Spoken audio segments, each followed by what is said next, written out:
All right, welcome back, everybody, and to the ACHA Power Play here on the Captain Lou Sports Network on YouTube, and of course on our Facebook page, the Captain Lou Extravaganza, live as always as well on X at the Real Captain Lou. We invite you to subscribe to our YouTube channel, which is the Captain Lou Sports Network. You get all of our great programming live and archived as always, including the ACHA Power Play. We are in season 10. The road to St. Louis. You can see it off in the distance. 37 days to puck drop for the men's Division I and men's Division II portion of the national tournament. We're going to talk about all that as we get closer and closer to St. Louis. And 37 days just seems like yesterday. We were just talking about it being 6 months out, but time flies when you're having fun. The sprint portion of our schedule right now. And so we have a great show planned for you coming up here momentarily. One of my old tag team partners, and from what I understand, not so old anymore because I think the band is getting back together. We'll talk about that. Devin Sarah, of course, you know him from up here in Michigan, longtime voice of the Chippewas ACHA teams. Now he's down in Florida soaking up the hot sun that we could use here. So we'll have him on momentarily. Just want to remind everybody that tonight's show, as always, is brought to you by the official secondary market of the Captain Lou Sports Network, and that is SeatGeek. Use the promo code Captain Lou, and you get $20 off of your purchase. It's that simple. There's a game you want to go to this weekend. If you want to get to the Red Wings game, the last one before the break, go to SeatGeek. Use the promo code Captain Lou, and you get $20 off of your purchase. All right. Without any further ado, let's bring him in. He is a voice of the Hockey House podcast series, too. They do a wonderful job, by the way. Great interviews. Always a lot of fun watching them. And, of course, him and I linked up in Boston for the ACHA Nationals. Gosh, it's been 3 years ago already, Devin. Has it been that long ago?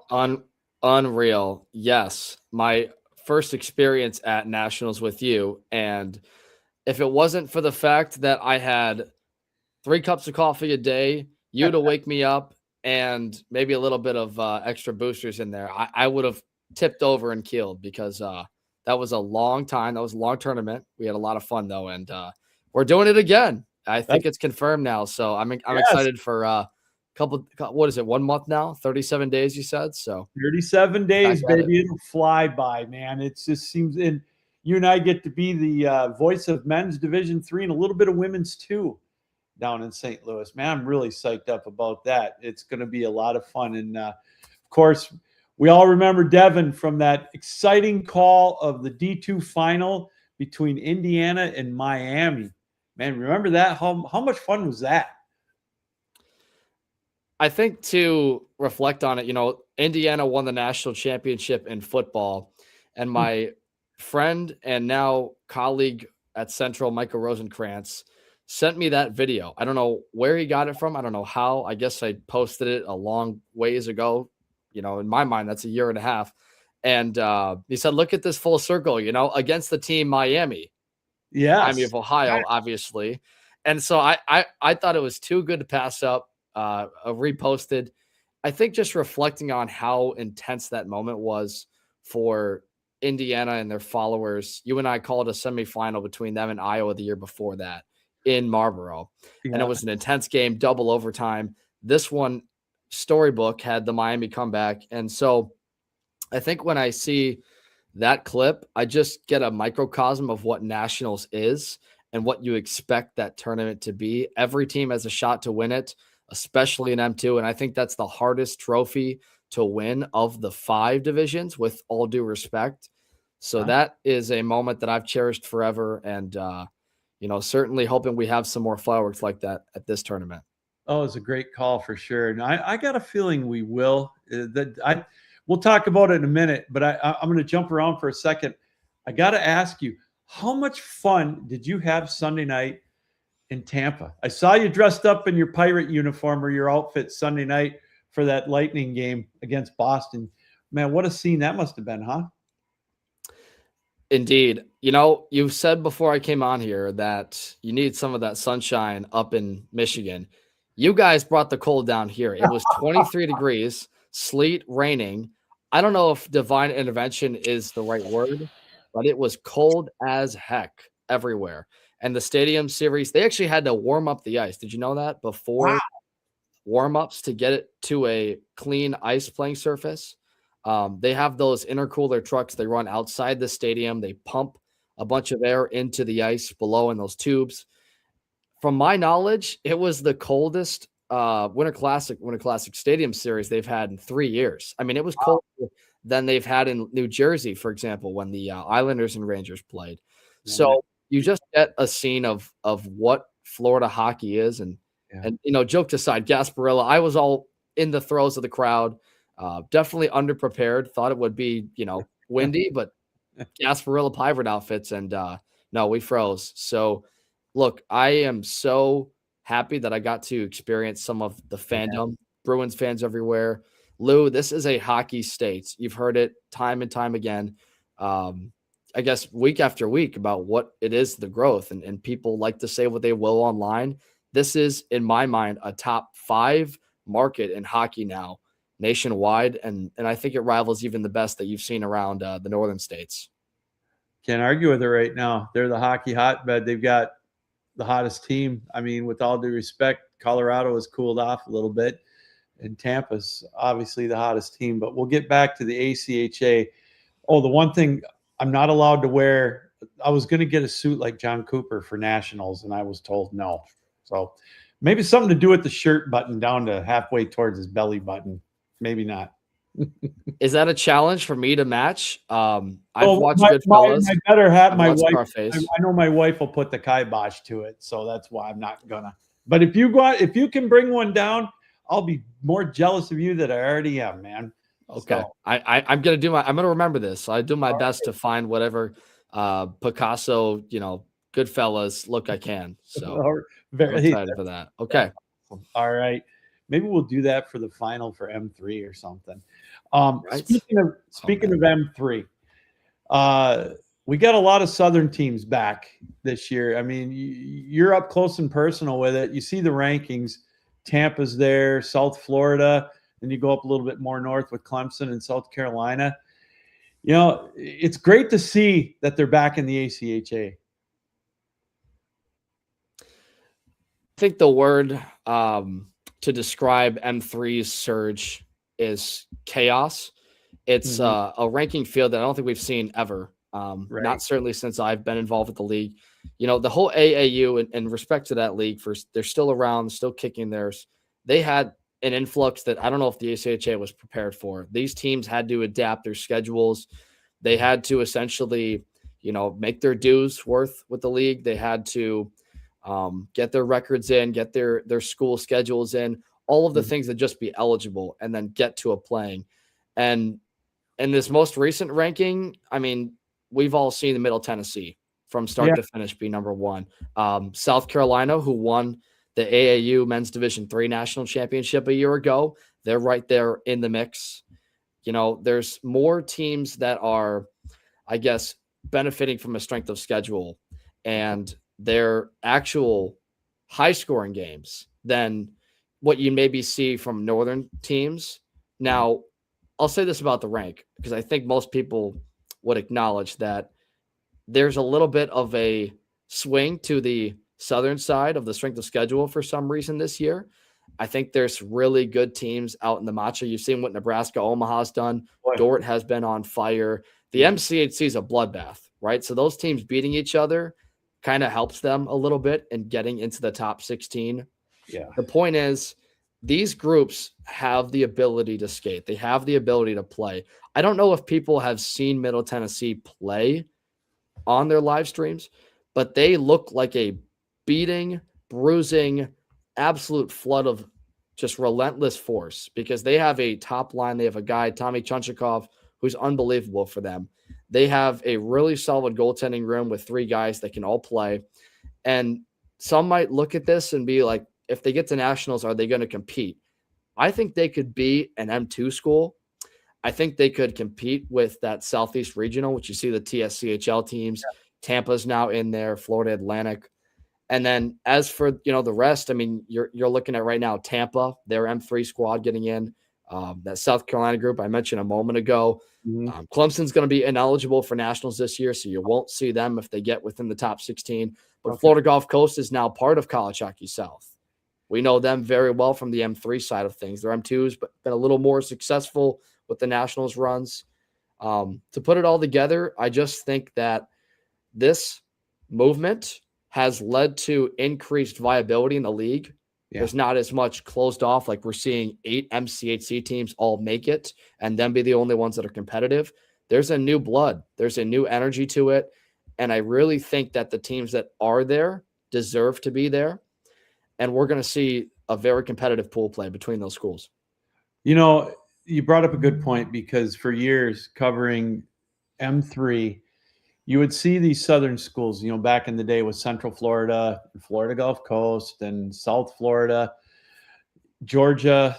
Now they're D2, but they would get to the nationals. They had some gaudy records, and they did quite well down there, but they weren't as physical. And I think, I think they got wore out back then. Now, from what you're talking about with Middle Tennessee State and some of these other teams, with South Florida and Tampa, for example, they're a little bigger and they're a little stronger. They've always been able to put the puck in the net, Devin, over the years.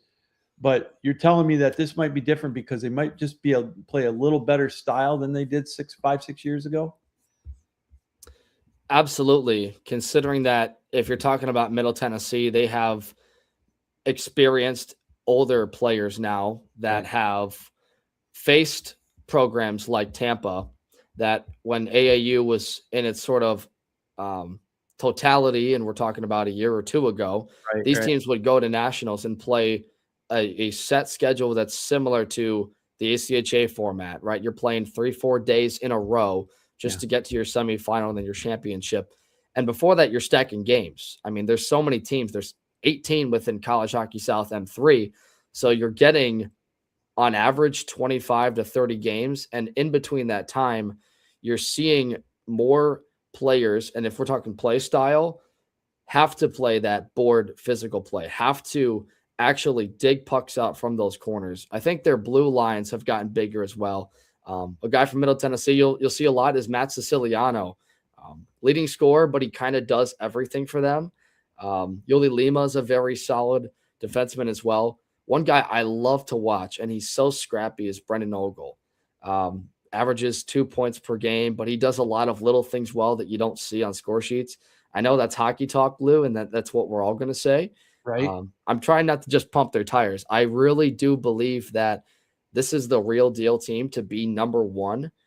And as far as like a South Carolina team, they are all defense. They are all block shots, keep you to the outside, and absolutely choke you out of a game, and have more the skill to match in a low-scoring affair. So it's not like these teams have to get into shootouts in order to win. They can beat you in different ways. And, man, USF, I mean, I can't believe I haven't even mentioned it. They've got Grant Dietz, a former junior player. I think it was in the Null. He lit it up. Takes a lot of penalties too. But, I mean, they've got skill, Lou. They have got the ability to do it.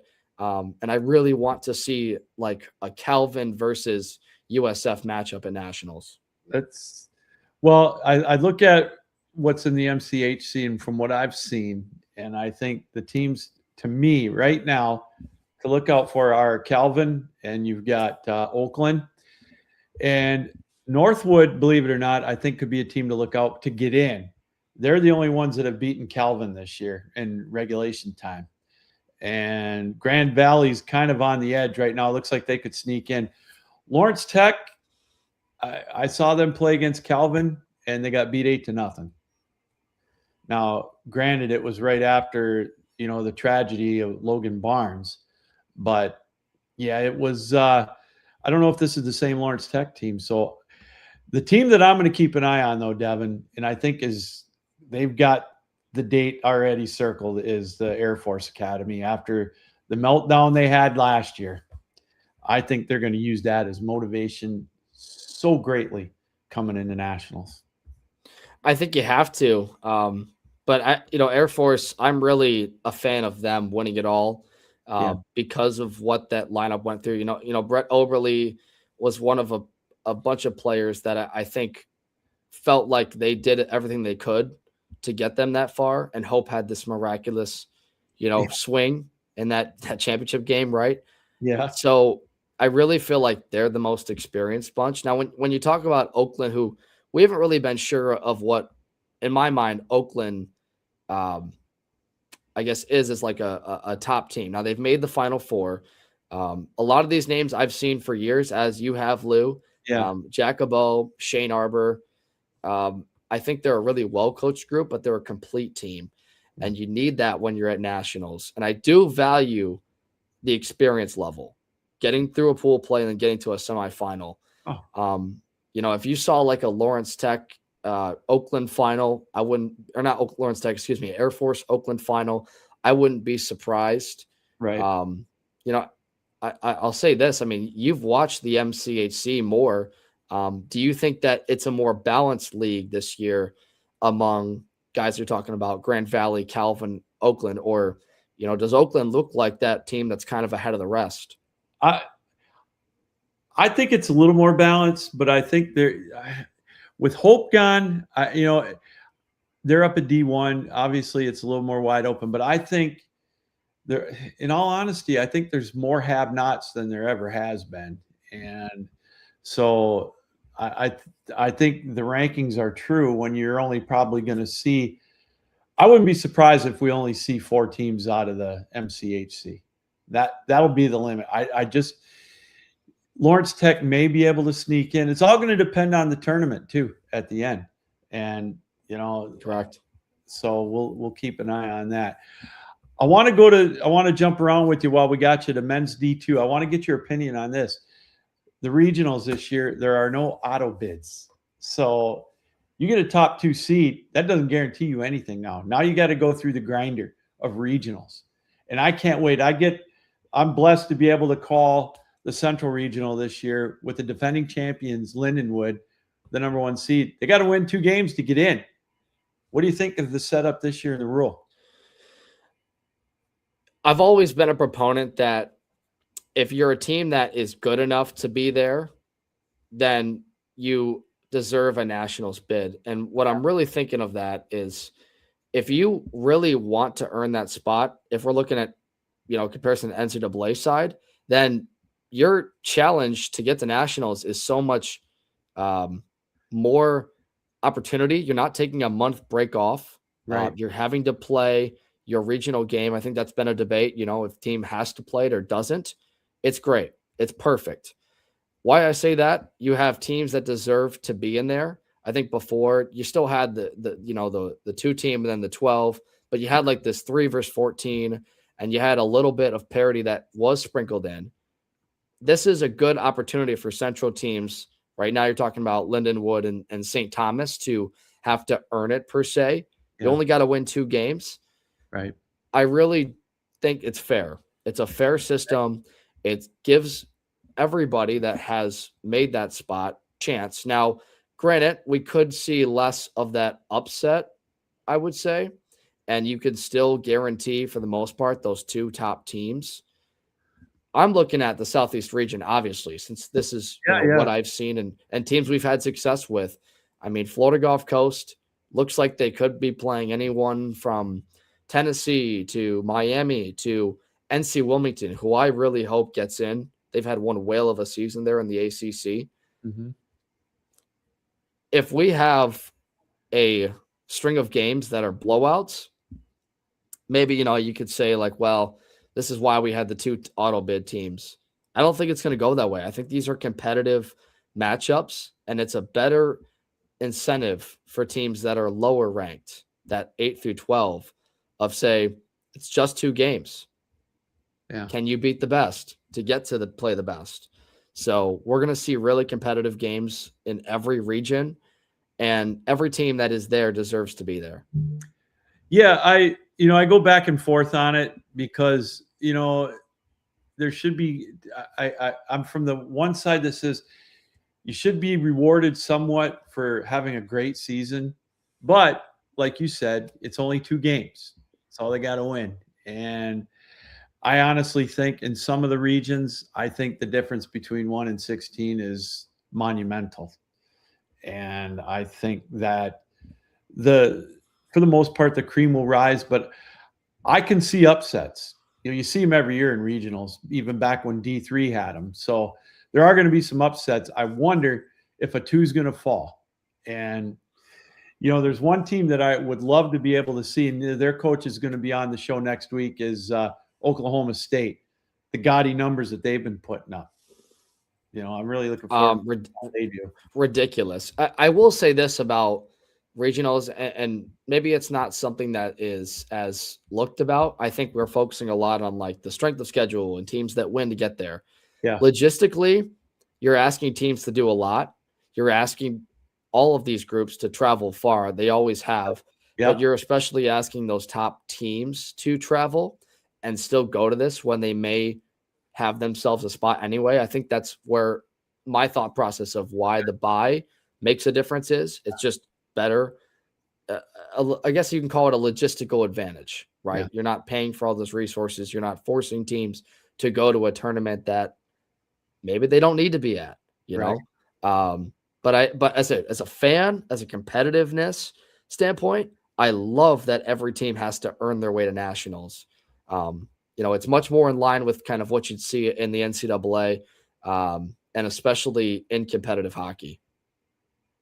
All right, we got about 8 minutes left, so I want to we'll jump around real quick. You and I are going to call some women's D2 games when we get to nationals, and I'm fascinated. This, I think, is the last year for Sioux College at D2 because I think they're bumping up to D1 next year. That's correct. Yeah, they're outscoring their opponents 150-9 right now, and I know there's Assiniboine and Central Michigan, and Northern Michigan, I think, has got one loss maybe, and Providence is undefeated. But I don't see anybody beating Sioux College. Megan's going to be, their head coach is coming on next week as well to talk about her transition is taking over that program. But what a machine that Sioux College is right now. They are still with players that have obviously won championships. They've won a ton in a row. Yeah. And I think what you really start to see out of this group is well, they win their games by a lot. Now they're starting to feel that urgency again as a program to get to the women's one level, excuse me. Yeah. So their compete level doesn't diminish just because they're in women's two. They come in and they get work done. I've watched Emma Lee now every year that she's played for them be dynamite. And granted, they have turnover. So you can't say, with the 2 years, like they didn't earn it. Right. I do think it's going to be them. I would love to see, Northern Michigan really make noise. We've always seen Assiniboine there as well. Yeah. I'd have to agree with you. I don't know how you stop the Sioux College team that has the future on their mind. They're obviously it's not a physical game in the women's game with the body checking and whatnot, but they're bigger and they're faster, and the discipline they have on the ice is just something to behold. Men's D1, I think, I had a chance to go to the Chicago Classic and do some games back in November. Now, granted, it was November, but to me, the team that stood out was Minot. They're number one for a reason. I think Ohio was damn good. But after that, it's wide open. I mean, you catch Minot on a bad day or Ohio, they can be beat. But this is the most wide open that I've seen this field in a long, long time. When you see and for a lack of better words, regression of Liberty, Adrian, Calvin into the middle pack, I think forever you and I thought of, and maybe others, Minot State, Ohio, UNLV, Adrian as your top four. I know that's how it looks on paper. I think now with Niagara's emergence, Jacob Dubinsky, that all-time goaltender they have. I just love watching him play. I mean, they had a miraculous game with Ohio in Bird Arena nonetheless. I mean, this is absolutely, you're seeing the emergence. The Great Lakes Six is doing great. There's more independence. Drury, how about their story? Oh I would boy. love to see them be one of those in the mix. And Yes. even when you get deeper in this, Hope's there now. I mean, they had a great series against Adrian. They should have won both games. Yeah. And, you know, more programs are getting to notice what they wanted out of Division One. Look at Cleary. They're right on the bubble there. 25. They've just lost 3 games. I mean, Kentucky's in there in the mix. They only have 1 loss. So it's a more balanced M1 than I think we've seen in previous years. The cream of the crop still rises to the top. I still, like you, think it's for sure Minot State and Ohio. I think you can go in between UNLV, Niagara, and Drury. But as far as 1 through 10, there's more possibility to not just have chalk in this single elimination tournament this year. This is a more, I guess, scrappy Nationals I'm expecting. And I think Minot State, even though they are the best, they're going to have a lot of challenges along the way, like UNLV had when they were in every game was in overtime, right? Like every game was on the razor's edge for them to win their first last year. This is as good as it's going to get with M1. Yeah, and I'm really interested to see how Calvin does against them. They're traveling out to Minot next weekend. Their regular season finale is going to be 2 games out in North Dakota. That's a good measuring stick for them. They played well, but they were able to finally beat Adrian a couple of weeks ago at home. So that was a big win for them too. So, and I'll add this. We had the chance to, and I know we're short on time here, but I talked to Petrusma, Mike's son, and on our podcast, and the fact that they have so much community support is the best part about what I love with Calvin. I don't know if I've seen a more. Every program needs their families and it needs their relationships, but that program is a real family, and I just think they've done a marvelous job. I would love to see them get to a Final Four. I think they deserve it. They've gone through some headaches with Adrian the last number of years. Yeah. That's my sentimental favorite to get there. But I really like what we have with that group this year. And, I mean, all of the Michigan teams as a whole. Well, I was told I can't – if we do a prediction show, I can't pick them because I did last year at the show we did at Lynchburg, and I was the Maloik. So I'm not going to pick them. So – but if they can get the key is to get in the top 8. Obviously, you get that first round, and I know that's what they're shooting for. It's so close. But it's a razor's edge. And then finally, are you going back this year? Are you going to be on the preview show I this haven't year? heard anything, so I'm guessing not. But I'm going to do a show on here once the brackets are announced. We'll do a little preview show here, and so I was going to say, this is the absolute platform. I mean, where else are you going to go to get the in-depth breakdown? You did a great job last year. Yeah. But, I mean, you have a pulse on the league like no other. I appreciate Captain Lou. We'll keep you. I'm excited to work with you again. again. If we do that, I'll tap into your knowledge as well, because you've got an encyclopedia in that brain of yours, man. I'm telling you. So it's all borrowed. So the last division I want to touch on with you before we go is Women's 1. Liberty, obviously, they're the reigning champs. Quite the game with Maryville in the final last year. Maryville's back. I think they play each other this weekend at La Jolla, I believe. Mm-hmm. I know they play each other. That's going to be a fun one to keep an eye on. I know Liberty's the reigning champs, but I think that there's a possibility between Maryville and I think Minot State. You could see someone push Liberty to the brink this year.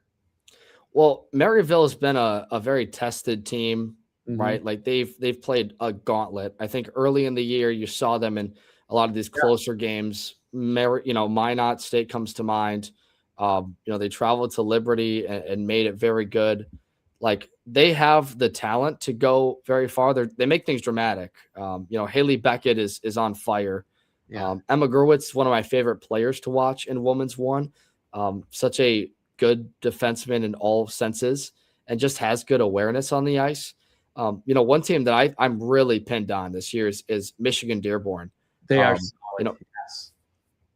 Lou, I don't know if you knew this, but they have 2 players that I've played an insane amount of games. Cadence Perro, I think she's like one of the all-time games played leaders in Women's Division I, along with Taylor Spence. They have been waiting for that chance to get there in that conversation for a long time. They've been at nationals. They're kind of the team that gets beat there in the middle round. Yeah. It's always an Adrian, a Minot State, a Liberty. Mm-hmm. This is the most complete team we've seen from Michigan Dearborn in a while. I'm not pulling for anybody. We have to be neutral, right. But I want to see them succeed because I think Women's One would benefit from different teams. No disrespect to Liberty or Adrian, but I mean, Liberty won it, 5-6 years in a row. They're going to be there again, obviously. Yeah. So, yeah. Well, and it's pool play this year again. So with the 4 pools of 3, so that's going to make it interesting as well. Well, Devin, I appreciate you coming on such short notice. This has been a blast. Keep us in mind, like I said, if they do not do we'll do a preview show anyways in March for men's one especially, but we'll do a quick preview like we just did here, but it'll be a little more structured. So in the meantime, stock up on what was it that you had to take? The B12, the B6, whatever it was, to keep your voice back. You know what? That was honey packs, about 8 or 9 cups of tea, and you and Reagan, along with Peyton, filling in for me for a whole day. I don't want to go on vocal mute again. That was awful. Well, man, you're not going. Hopefully, we're not getting that spot again. You're not going into Plager. So no, we're on the USA rank the whole time, I believe. Right. So but we're not in the ice box of NHL rank or Plager. So you don't have to climb up any scaffoldings anymore. But just got to avoid the tornadoes, please, once. Yeah, man. Knock on wood. Awesome. Well, Devin, I am too. I can't wait. It's 37 days to puck drop, and then you'll be there about 5 days after that. You and I get to close the curtain on the whole tournament with the M3 final, and I can't wait for that. That's going to be fantastic. So looking forward to it, Devin. Take care of yourself for the next month or so, and then I look forward to seeing you down in St. Louis, and we'll keep in touch before that. We'll get you on again for another preview show right around the beginning of March. Awesome. Thanks so much, Lou, for the shout and letting me come on here, like you said, last minute again. Yeah. You do a great job, stud. You are the godfather of the ACHA. Without you, it doesn't feel as good. It doesn't feel as homey. So keep doing what you're doing. Thank you, Devin. You bet. I appreciate you too. Great work with Hockey House Podcast as well. Anybody who doesn't know this, you should know it by now. Check out Hockey House Podcast. They're Hockey House Pod on Twitter.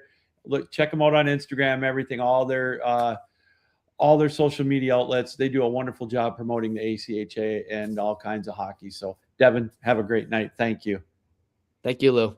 All right, Devin, Sarah, my old tag team partner, Central Michigan Days, and of course in Boston for the Nationals at Marlboro back in 2023. We're getting the band back together with him and I.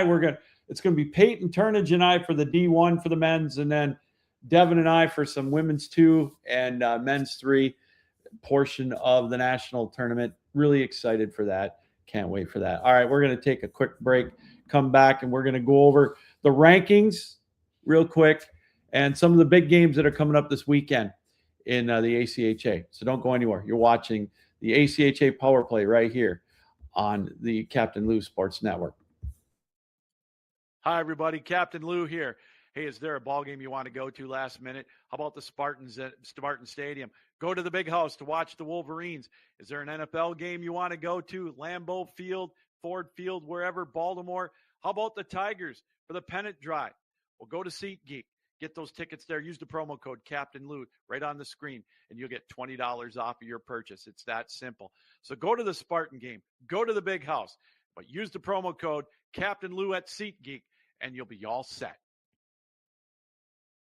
Indeed, you will be all set with that, to get yourself ready for those games. I know the Olympics are coming up for hockey, so the NHL is taking a little bit of a break for a couple of weeks. But when they come back, if there's an NHL game you want to go to SeatGeek, use the promo code Captain Lou. You get $20 off of your purchase. And of course, if there's a game you want to go to in the NBA, the trades are going fast and furious. Our Pistons made a blockbuster today. Go to SeatGeek, use the promo code Captain Lou. And heck, if you're going to the Super Bowl in Santa Clara, I know the tickets are pricey. If you haven't gotten your tickets, hey, you could save $20. I know it's like $20 off a $2,000 ticket, but why not, man? It'll buy you a hot dog, maybe. There at Santa Clara. But anyways, go to SeatGeek, use the promo code Captain Lou. You get $20 off your purchase. Thanks again to Devin Sarah. Always a wealth of knowledge coming on the show. And he's made a very good argument for the Southern teams at the D3 level and the D2 level for that matter. Don't forget, those regions are going to be chock full too. And again, the regional tournaments are coming up 2 weeks from Friday. They start. And I get the pleasure and I'm privileged to be able to call the games for the Central region in men's Division II down in Hammond, the home of Purdue Northwest. And that region is going to be absolutely loaded, as a lot of them are. That Southeast Regional is always a gauntlet. I had a chance to call those last year down in Evansville. And I'm telling you that in Cincinnati, that's going to be an absolute bloodbath there as well. All right, quickly, let's go through the rankings. We talked a little bit about it. Minot and Ohio, the latest rankings, they're number 1 and number 2. UNLV is 3, Niagara 4, Drury 5, Maryville 6, Jamestown 7, Adrian 8, Liberty 9, Calvin 10.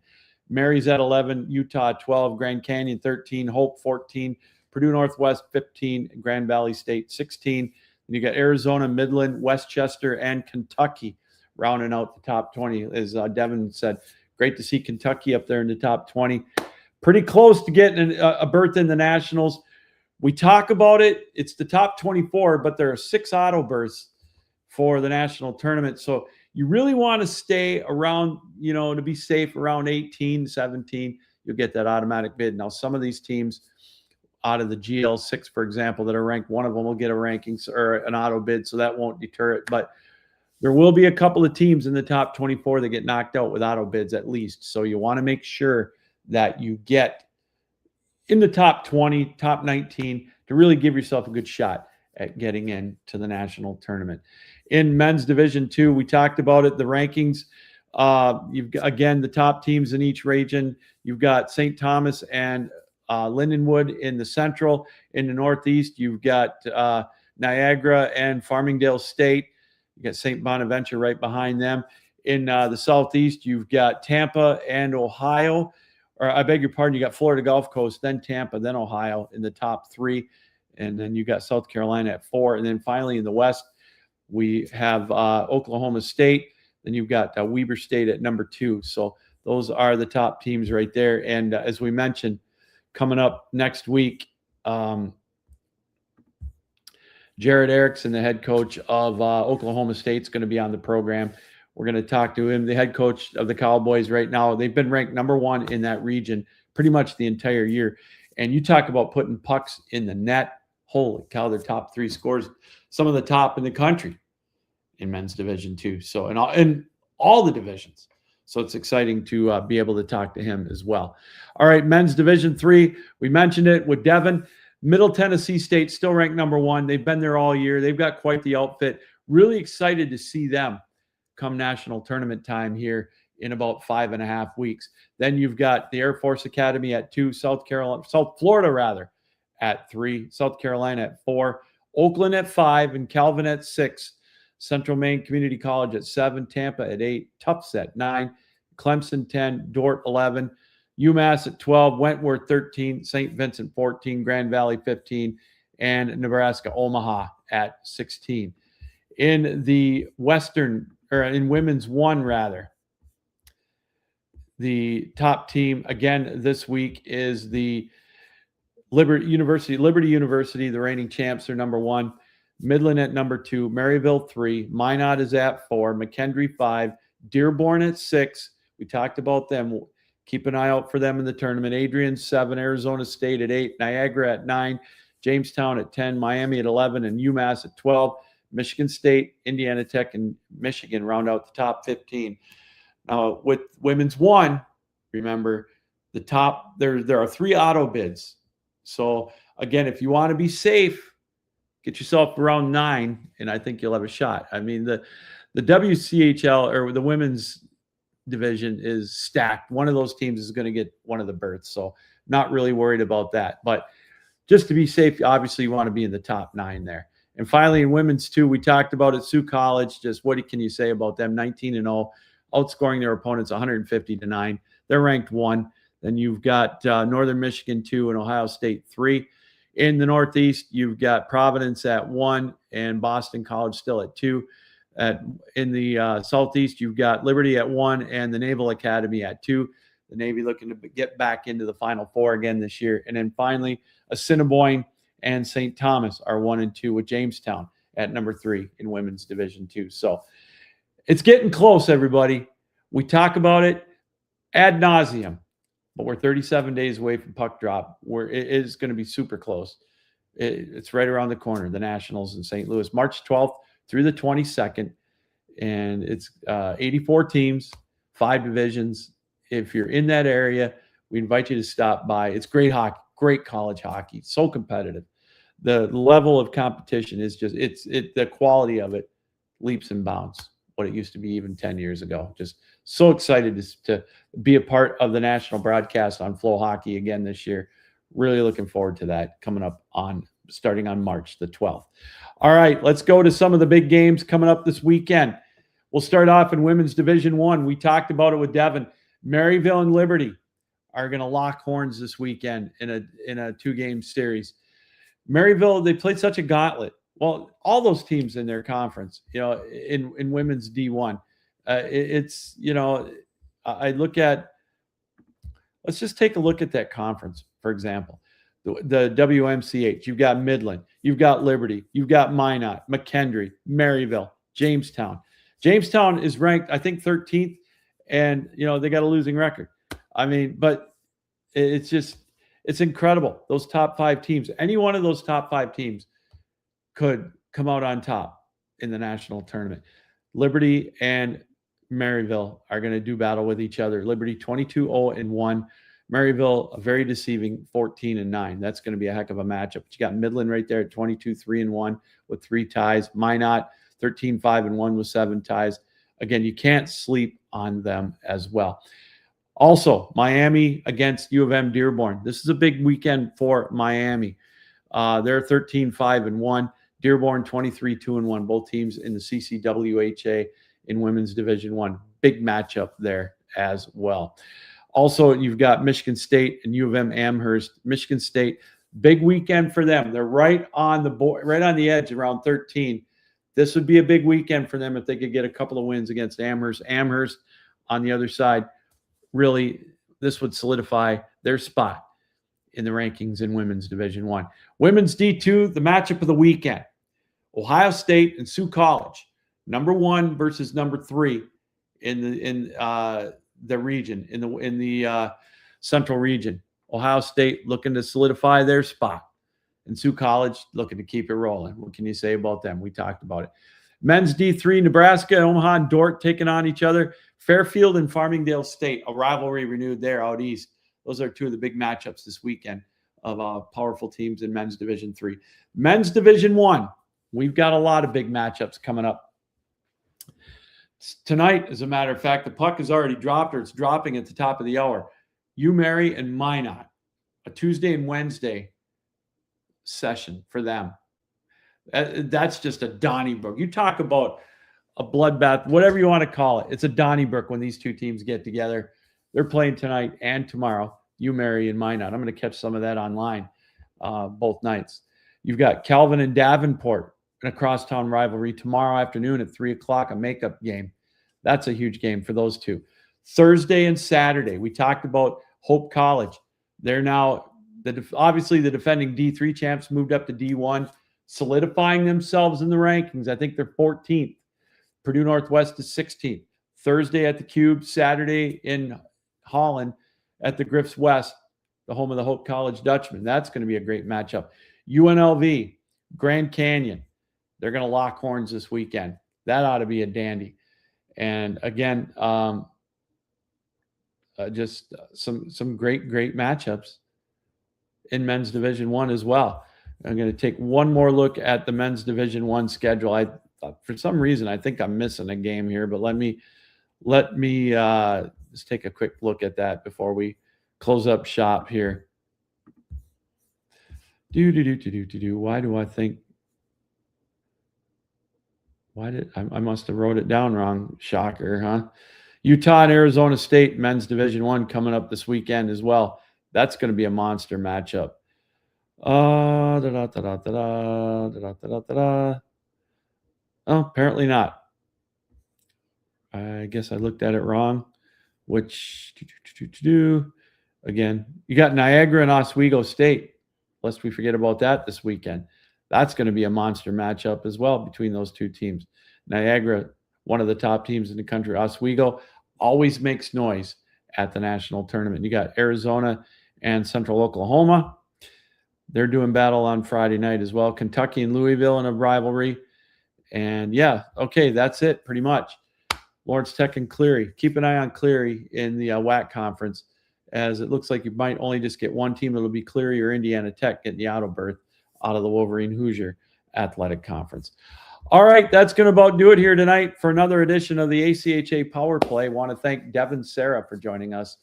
You've heard him on the Hockey House podcast, also, of course, on the Nationals broadcast. Comes from Central Michigan, does a lot of games down in Florida for the ACHA, bounces around there, a wealth of knowledge. Always great to have him on. We'll be having him back in March when we do the ACHA Power Play Nationals preview show. So keep an eye on that. Check the listings for that. It's going to be a dynamite show coming up right before the national tournament, probably the weekend before. So we'll keep that posted as well. And we want to thank you, the viewer, for taking time out to be with us tonight. Thank you for however you watch us on your iPhones, your computers, your laptops, whatever. However you watch us around the world here on the Captain Lou Sports Network. Enjoy the games this weekend, everybody. There's a lot of great matchups in the ACHA as we get closer and closer. The matcha playoffs are starting, by the way, in men's Division II. Forgot about that, as there's some great teams in that area vying to win that championship, get themselves in the right frame of mind for the regionals that are coming up in 2 weeks. If you're going to be in Hammond, Indiana at the home of Purdue Northwest, come and see me. Come and say hi. We'd love to talk to you. All right, that's going to do it, everybody. Captain Lou saying keep your heads up, keep your sticks down, keep your feet moving, and as always, keep your minds open. Thanks for joining us on the ACHA Power Play. So long.